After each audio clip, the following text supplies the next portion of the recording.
I'm pimping on Polk, Saga 2, the Gospel of Blood and Hustle.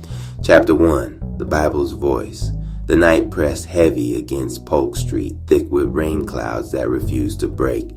The block was never silent. Even at 3 a.m., engines grumbled somewhere down the avenue. Bass thumped in a passing car, and dogs barked at shadows too stubborn to fade. But inside Jeffrey Jerome Price's room, silence sat like a judge, daring him to close his eyes. He lay on his mattress, fully clothed, sneakers still on, staring at the cracked ceiling. Sleep had abandoned him since the funeral. His grandmother's voice used to be the lullaby that cut through Polk's chaos. Now that she was gone, the night stretched longer, emptier, meaner. Every creak of the building felt like grief scratching at the walls. On the nightstand sat her Bible.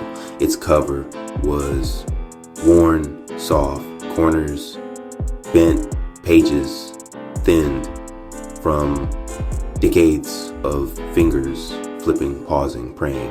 He had carried it back from the service like it was the only thing left of her, clutching it tighter than he'd ever held anything in his life.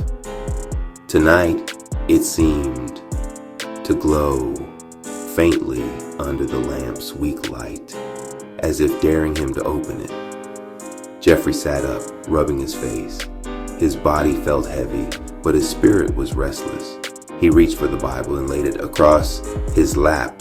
He hadn't opened it since the funeral, too afraid that the words inside might remind him she was gone for good. But the silence mocked him, and Polk's noises outside mocked him louder. He flipped a page. The paper crackled like it remembered her touch more than his. His eyes blurred over the letters, but then it came, soft, steady, cracked with age, but strong enough to split his chest wide open. His grandmother's voice, not memory, not imagination. Her. Jeffrey, baby, you ain't alone. I told you this book was more than paper. You hear me? You hear me now? He froze. His breath caught sharp in his throat. His hands trembled against the page. The room seemed to bend. Sounds from the street, fading until there was nothing but her whisper. Tears threatened, but he fought them back, jaw clenched. Grandma? His voice cracked, half hope, half disbelief. I see you, baby. You carrying my prayers now. You walking with my words. Polk gon' test you like it tested me, like it tested your mama. But don't you drop this book. Don't you trade it for silver chains or dirty dollars. This here is your sword and your shield. Jeffrey squeezed the Bible tighter, his chest burning. He wanted to answer, to say he wasn't ready, to say he was too broken to carry her legacy, but his throat locked. All he could do was bow his head. Outside, a car backfired, a sharp crack that sounded too much like a gunshot. Jeffrey flinched, then looked down at the page. One line stood out, underlined in her neat hand. No weapon formed against you shall prosper. The words burned in his eyes, clearer than anything he had read in years. You my 8-ball ice, but you gonna be more than Polk's nickname. You gonna be my testimony walking. Jeffrey sat in the dim room, Bible pressed to his chest, shaking with a fear that somehow felt like strength. He didn't know what tomorrow held, but he knew the fight had already begun. And for the first time since the funeral, he didn't feel entirely alone. RP Radio. Love the content, drop a comment, share this with others, and subscribe for more content.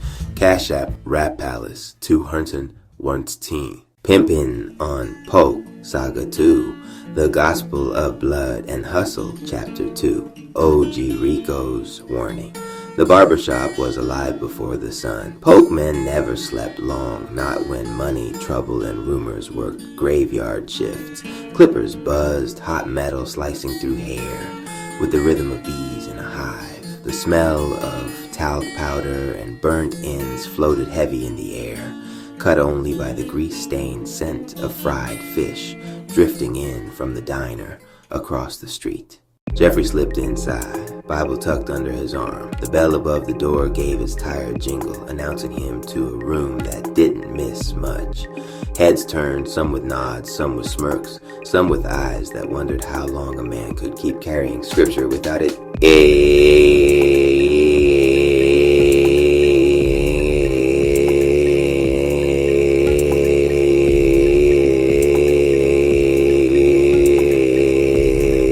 His hands. Behind the counter, 𝐥𝐤𝐤𝐞 leans on his throne. Not the barber chair, but the stool by the register where kings of Polk pass judgment one haircut at a time. His thick fingers, heavy with rings, tapped the countertop like a slow drum. His stare was calm but sharp, the kind of stare that remembered decades of faces gone too soon. Ice, you out here carrying that Bible like a flag, huh? Ain't no flag, OG. Just, her voice. Can't shake it. The old man studied him. A kid squirmed under the clippers, watching out the corner of his eye, trying to soak up every word. Men leaned in, not obviously, but enough to show they were listening too. That's how Polk worked. Every conversation became curriculum. Rico leaned forward, elbows on his knees. His voice dropped low and certain. Street don't change, boy.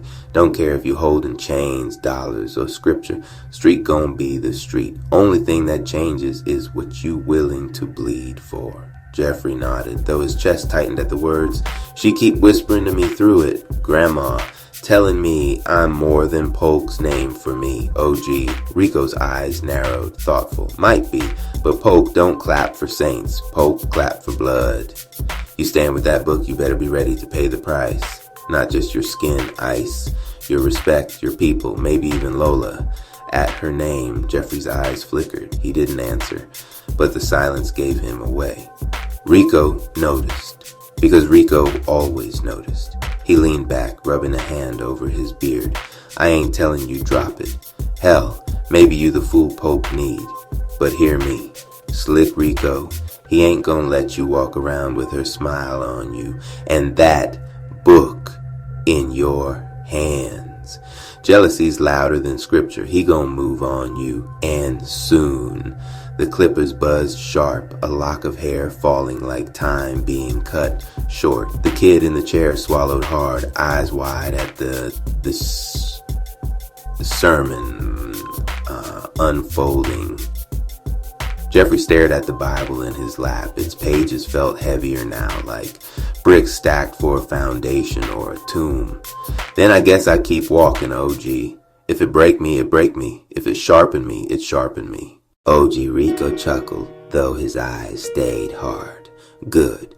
Long as you know steel only sharpens steel, and Polk only sharpens graves. The shop hummed again, but quieter this time, like everyone had heard a prophecy and didn't know where to put it. Jeffrey sat still, Bible on his lap, the whispers of his grandmother faint in his ears, and the echo of 𝐥𝐤𝐤𝐞's warning pounding heavier than the rain outside. You my 8-ball Ice, but you gonna be more than Polk's nickname. You gonna be my testimony walking.